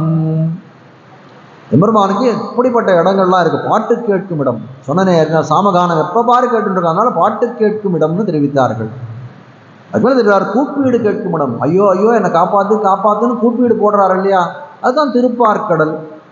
குதித்த இடமும் உதிக்கிறான எம்பெருமான் ஒரு அவதாரம் பண்றானோ மேலேருந்து கீழே இருக்கிறதானது விவாவதாரம். குதித்த இடமும் வளைத்த இடமும் வளைத்து கட்டுறான். இந்த ஆத்மாக்கள்ல எங்கேயும் போகாத வளைத்து கட்டுறான். எப்படின்னா அந்தர்யாமியாய் இந்த மனசுக்குள்ளே இந்த ஆத்மாக்குள்ளே வந்து தான் உறைந்து கொண்டு நம்ம எல்லாம் வளைக்கிறான். அதனால அந்தர்யாமி வளைத்த இடம். அதுக்கு மேல ஊட்டும் இடமும், ஊட்டும் இடம்னா அர்ச்சைன்னு சொல்லக்கூடியது. எம்பெருமான் அர்ச்சக பராதீனனாய் இருக்கிறான். அப்படி இருக்கக்கூடிய ஊட்டும் இடம் என்று தெரிவிக்கிறார்கள். அப்படிப்பட்ட எந்த இடத்துல இருந்தாலும் எல்லாம் வகுத்த இடமாக இருப்பேன். எனக்கு இந்த இடம் தான் எனக்கு ஏற்பட்டதுன்னு மாதிரி இருப்பார்கள். இப்போ நமக்கு ஒரு இடத்துக்கு போகிறோம், வெளியில் ஒரு எங்கேயோ போகிறோம், போன உடனே என்ன தோன்றது, 2 நாள் ஆச்சுன்னா அப்பா நம்ம ஊருக்கு போயிட்டா தான் நமக்கு நிம்மதின்னு தோன்றது இல்லையா. எம்பெருமான் அப்படி இல்லை, எந்த இடத்துல இருந்தாலும் இது எனக்குன்னே ஆக்கப்பட்ட இடம் என்று நினைத்து அந்த இடத்திலே வர்த்திக்கக்கூடியவனாய் விளங்குகிறான் என்று காட்டுகிறார். அப்போ ஆர்தர்களின் கூப்பீடு கேட்பதற்காக ஒரு இடத்துல வந்து சயனித்துக் கொள்கிறான். அப்படின்னா அது எந்த இடம் அப்படின்னு கேட்டா திருப்பார்க்கடல். பார்க்கடல் பையத்துயின்னா, பையத்துயின்னா மெல்ல துயின்னா தெரிவிக்கிறார்கள். உறங்குவான் போலே யோக செய்த பெருமான் போலே இருக்கிறான். அவனுடைய இருப்பு அந்த பார்க்கடல சயனித்துக் கொண்டிருக்குது. எப்படின்னா உறங்குவான் போலே யோக செய்த பெருமான். எப்படி வந்து தூங்குறத போல தான் இருக்கும், கண்ணை மூடிட்டு இருப்பார். அப்போ என்ன தோணும் அப்படின்னா, ஐயோ அவர் தூங்குறார் போல இருக்குன்னா, இல்லை இல்லை, இந்த ஜெகத்தை ரக்ஷணம் எப்படி இந்த லோகத்தை ரக்ஷணம் பண்ணலாம் காக்கலாம் என்ற ஜெகத் ரக்ஷண சிந்தையிலேயே இருப்பான். நம்ம கூட சில சமயம் உபன்யாசங்கள்லாம் போனால் கொஞ்சம் கண்ணை மூடிட்டா பரவாயில்ல போல இருக்கு, தூங்குறான்னு நினச்சிப்பா. இல்லை சுவாமி நான் கேட்கலன்னு சொல்லுவாங்க. சுவாமி தூங்குறாரா? இல்லை இல்லை தூங்கலை, கேட்டுன்னு தான் இருக்கேன், ஆனால் கண்ணை திறக்க முடியல அப்படின்ற. அதுபோல உறங்குவான் போல யோக செய்த பெருமான் என்று காட்டுகிறார்கள். அப்படிப்பட்ட அந்த திருப்பார்க்கடல்ல பிராட்டிமார்களுடைய போகத்தில கூட அவன் திருவுள்ளம் ஊன்றுவதில்லை. பிராட்டிமார்கள் பக்கத்துல வந்து ஏதோ அன்பா 2 வார்த்தைகள் பேசுறான்னா அவர்களுடைய சேர்ந்து இருக்கக்கூடிய அவனுடைய திருவுள்ளம் ஊன்றவில்லை. ஏன்னா இங்க வந்த காரணமே என்ன, கேது என்ன அப்படின்னு கேட்டா, ஆர்தர்களை ரட்சணம் பண்ண வேண்டும், அடியார்களை காக்க வேண்டும் என்ற தொழிலுக்காகவே இவ்விடத்திலே வந்திருக்கிறான். அதனால ஆர்த ரட்சணத்திலே ருஜுவாயிருக்கிறான். தன்னுடைய உடல், மெய், மொழி எல்லாத்தையும் இதில் தான் வைத்திருக்கிறான் என்று காட்டுகிறார்கள். பார்க்கடல் பையத்துயின் மனம் எப்படி இருக்கான்னு காட்டுகிறார். துயின் தான் அவர் சொல்லிட்டார். துயின் தான் சொன்னா அதனுடைய அழகையும் காட்டுறார். பரமன் என்று காட்டுகிறார். பரமன்னு சொன்ன, பரம்னு சொன்னாலே அந்த வார்த்தைக்கு ரொம்ப சிறந்ததுன்னு தான் அர்த்தம். பரமன் அப்படின்னு தெரிவிக்கிறார்கள். எப்படி இருக்கிறான்னா, ஒரு மாணிக்கம் ஒன்று இருக்கு, நல்ல பிரகாசம் அதில் இருக்கு. ஆனால் அந்த மாணிக்கத்தை ஒரு தங்கத்திலே பதித்து ஒரு ஹாரமாக பண்ணோம்னா அதில் இருக்கக்கூடிய பிரகாசமோ அதில் இருக்கக்கூடிய அதுக்கு இருக்கக்கூடிய ஔஜ்வல்யமோ மீன் இதுக்கு அது தனியாக இருக்குச்சே உண்டானா கிடையாது. அதுபோல பரமன்னு சொல்லக்கூடியவன் எப்படி இருக்கான், பொன் தகட்டிலே மாணிக்கத்தை அழுத்தினார் போலே சயனித்து கொண்டிருக்கிறான். எப்படி இருக்கானா, அந்த ஆதிசேஷன் சொல்லக்கூடியது அப்படியே நல்ல ஸ்வேத நிறம், வெள்ள நிறமாக இருக்கக்கூடிய ஆதிசேஷன்லே கரிய மேனி படைத்தவனான் இந்த எம்பெருமான் படுத்திருக்கிறான். அதை பார்க்கும்போது எப்படி இருக்கிறான்னா, பொன் தகட்டிலே ஒரு மாணிக்கத்தை அழுத்தியது போலே இருக்கிறதுன்னு காட்டுகிறார்.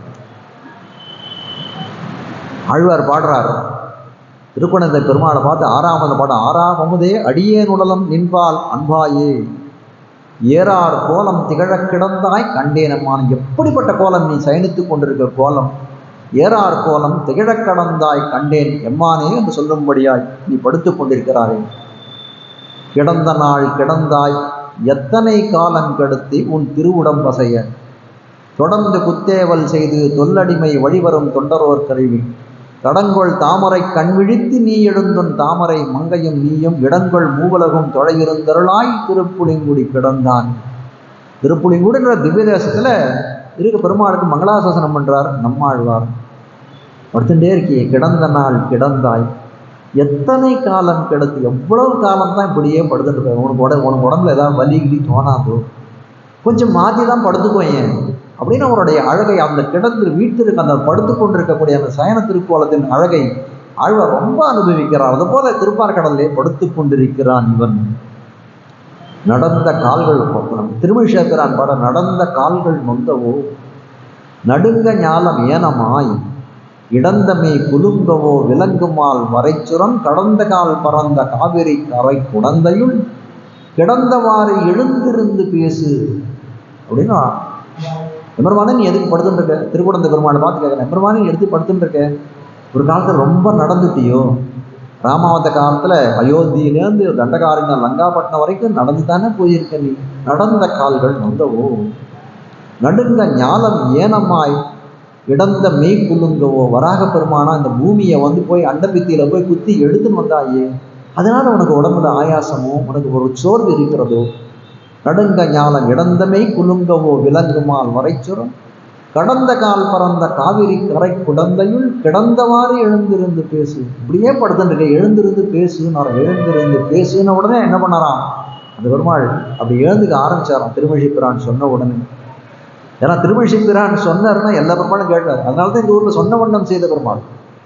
திருமழிப்பிரான் சொன்ன வார்த்தையை கேட்டு அது சொன்ன வண்ணம் செய்த பெருமாளா இது. அதனால சயன திருக்கோலத்தில் இருக்கக்கூடிய பெருமாள் எல்லாரிடத்தையும் அவருக்கும் ஆறாத காதல் உண்டு. அந்த எம்பெருமான்களும் இவர் சொன்னதை செய்யக்கூடியவர்களாக இருந்தார்கள். அதனால்தான் இன்னைக்கும் திருக்குடந்தையில பார்த்தா உத்தான சாயின்னு சொல்லுவார்கள். இப்படி படுத்துட்டுவர் நேர படுத்துடுவார், முதுகில் ஒரு தலாணி வச்சு படுத்துட்டா அப்படி இருக்கும். ஒரு அவசரமா நமக்கு இருமர்கள்னு வந்தால் கொஞ்சம் அவசரமா தலாணி வச்சு படுத்தா அந்த மாதிரி சயனிச்சு கொண்டிருக்கு. அதை போல ஒரு அழகு, எப்படி படுத்து கொண்டிருக்கிறான் அது போல அழகு. சமயா போதித சீமான் சுகசுத்தகா பரந்தபகா, ராமாயணத்தில் தெரிவிக்கிறார். ரொம்ப எம்பெருமான் ராமன் சயனித்துக் கொண்டிருக்கக்கூடிய அழகு எப்படி இருக்கு தெரியுமா, அது சொல்லவே முடியாது, வார்த்தைகளால் வர்ணிக்கவே முடியாதுன்னு சொல்றார் சீத்தை. ஒரு சமயத்துல அந்த சித்திரக்கூட பர்வதத்திலே அந்த மந்தாகினி நதியிலே நன்றாக வந்து தீர்த்தமாடினார்கள் 2 பேரும், ராமனும் சீத்தையும். அதுக்கப்புறம் அந்த சோர்வெல்லாம் தீர சயனித்துக் கொண்டிருக்கிறார்கள். சீதையனுடைய மடியிலே ராமனானவன் சயனித்துக் கொண்டிருக்கிறான். அப்படி சயனித்துக் கொண்டிருக்கக்கூடிய காலத்திலே ரொம்ப அழகாக தூங்கி கொண்டிருக்கிறான். தூங்கக்கூடிய காலத்தில் அவன் பார்க்கிறான், சமயா போதித ஸ்ரீமான் சுகசுப்தகா பரந்தபகா, இந்த தூக்கத்துக்கு ஆலத்தி வழிச்சு எடுக்கணும் போல இருக்கு என்று காட்டுகிறார்கள். அப்படியெல்லாம் எம்பெருமானுடைய சயன திருக்கோலத்தை பார்க்கடல் பையத்துயின்ன பரமன் என்ற விஷயத்திலே பல விஷயங்களை எடுத்து காட்டுகிறார்கள். பரமன் அப்படின்னு சொல்லிட்டாலே, பரமன்னா ரொம்ப பெரியவன், அறப்பெரியவன் அப்படின்னு சொல்லிட்டா, பரமன்னு சொன்ன உடனே என்ன பண்ணும், அவன் அடியை பாட வேண்டும், அவனுடைய திருவடிகளை போற்றி பாட வேணுமே. அதுதானே சொல்லணும். ஏதனால அப்படி பாட வேணும் அப்படின்னா, அவனுடைய மேன்மையை நினைக்கும் காலத்திலே நம்மளுடைய தாழ்ச்சி நமக்கு நினைவுக்கு வரணும். நம்மாழ்வார் பாடுறார், முடியானே, முதல்ல பாடுற ஆரம்பிக்கூடிய காலத்துல முடியானே மூவுலகும் தொழுதேத்தும் சீரடியானேன்ற ஒரு நம்ம போல இருக்கக்கூடிய நம்மாழ்வார் போல இருக்கக்கூடிய ஒரு பக்தருக்கு எது உத்தேசியம் அப்படின்னு கேட்டா, எது கொள்ளத்தக்கது அப்படின்னா, எம்பெருமானுடைய திவ்யமங்கல விக்கிரகத்திலேயே அவருடைய திருவடி தானே. அப்போ அந்த பாசுரம் எப்படி இருக்கணும்? மூவுலகம் தொழுதேத்தம் சீரடியானே முடியானேன்னு இருந்திருக்கும். அப்படி இல்லை. ஏன்னா ஒரு விஷயம் என்ன அப்படின்னா, நம்ம காலில் விழலாம், ஆனால் யார் காலில் விழறோம் அப்படின்றத நிர்ணயம் பண்ணிக்கணுமே. ராமன் போய் இந்த கடலை தாண்டணும் அப்படின்றதுக்காக என்ன பண்றான்? சமுத்திரராஜந்திரத்திலே சரணாகதி பண்ணான் என்று காட்டுகிறார்கள். லக்ஷ்மணனே நினைக்கிறானா, இந்த ராமனுக்கு விவஸ்தையே கெட்டு போயிடுது, யார் யார் காலிலேயே போய் விழறான். வாஸ்தவமா சொல்லணும் அப்படின்னா, அந்த சமுத்திரராஜனால என்ன பண்ண முடிஞ்சதுன்னா எதுவுமே பண்ண முடியல ராமனுக்காகன்றதான உண்மையான விஷயம். அப்புறம் ராமனுக்கே கோபம் வந்துடுது. நான் ஒரு பான பிரயோகம் பண்ணேன், இந்த சமுத்திரத்தில் இருக்கக்கூடிய ஜலத்தை எல்லாம் அப்படியே வத்த செய்கிறேன், எல்லாம் நடந்தே போயிடலான்றான். அப்போ அந்த சரணாகதியை தலை கட்டக்கூடிய, ராமனுடைய சரணாகதியை தலை கட்டக்கூடிய சக்தி அவனுக்கு இருக்கானா? இல்லை என்று காட்டுகிறார்கள். ஆனாலும் என்ன பண்றோம்? உழக்கூடிய திருவடி எப்படி இருக்கணும்னா, நம்ம பாடக்கூடிய பரமன்னு மேன்மையை உணர்ந்தார்கள், அதனால அவருடைய திருவடியை அடிப்பாடுகிறார்கள். மேன்மையை நினைக்கக்கூடிய காலத்திலே அவர்களுடைய தாழ்ச்சி அவர்களுக்கு ஞாபகத்துக்கு வர உடனே என்ன பண்றாங்க? அடிப்பாடி பார்க்கடல் பையத்து என்ன பரமன் அடிப்பாடி. ஆனால் இந்த திருவாய்ப்பாடியில எல்லாம் சுத்தி சுத்தி எங்க வருது அப்படின்னா, கண்ணனை சுத்தி தானே வரணும். இவர்கள் எல்லாம் ஏன் பார்க்கடல்ல இருக்கக்கூடிய பரமனை பாடுகிறார்கள்? நேரே பிரத்யட்சமாக இருக்கக்கூடிய தெய்வம் கண்ணன் இருக்கும் போது அவனை விட்டு பரமன்னு சொல்லக்கூடிய எவனை பார்க்கடல்ல படுத்துட்டானா அவனை போய் பாடுவானேன் என்று கேட்டுகிறார்கள். உடனே அவர்கள் அதுக்கு அற்புத வியாக்கியாதாக்கள் அற்புதமா பதில் சொல்றா. இந்த இடையர்கள் எல்லாம் எப்பவும் கண்ணனோட சேரலான்னு ஒரு இது சொல்லிட்டாலே ஒழிய எப்பவும் அவர்களுக்கு ஒரு சந்தேகம் இருந்துட்டே இருக்கும். அதனால என்ன பண்ணுவானா, இவா இந்த இடையர்களுக்கு ஒரு அந்த கோபாலர் கிழவர்களுக்கெல்லாம் எந்தவித சந்தேகமும் ஏற்படாத வண்ணம் தான் இவருடைய செய்கைகளை எல்லாம் அமைத்துக் கொள்வார்கள். ஏன்னா ஏதாவது பண்ணி அவருடைய சந்தேகம் இந்த சம்ஸ்லேஷத்தை இந்த எம்பெருமானுடைய சேர்ந்து இருக்கக்கூடிய சேர்த்தியை பிரித்து விட்டால் என்ன செய்வது? அதனால் அதை பிரிக்கக்கூடாது அப்படின்னு அந்த அச்சத்தினாலே இருப்பார்கள். அது இருக்கட்டும். ஆனால் நீங்கள் ஏன் திருப்பார்கடலில் இருக்கக்கூடிய கவினை பாடினீர்கள்னா, இல்லை பிரமாண வச்சனங்கள் அப்படித்தானே சொல்றது. ஏஷ நாராயணஹா ஸ்ரீமான் க்ஷீரார்ணவ நிகேதனஹா நாகபரியங்கம் உத்ஸஜ்ஜஹி ஆகதோ மதுராம்புரி. ஸ்லோகம் சொல்லக்கூடிய விஷயம் என்ன அப்படின்னு கேட்டா, நாராயணன் சொல்லக்கூடிய ஸ்ரீமான் பார்க்கடல்ல இருக்கக்கூடியவன், க்ஷீரார்ண நிகேதனஹா அவனே தான் க்ஷீரார்ணவம்னு சொல்லக்கூடிய திருப்பார்கடல். க்ஷீரம்னா பால், ஆர்ணவம்னா கடல். திருப்பார்கடலிலே சைனித்துக்கும் வாசவையாக இருக்கக்கூடியவன் க்ஷீரார்ணவன் நிகேதனஹா நாகபரியங்கம் உத்ஸஜ்ஜ. அவனே என்ன பண்றான்? அந்த நாகபரியங்கத்திலிருந்து கிளம்பி ஆகதோ மதுராம்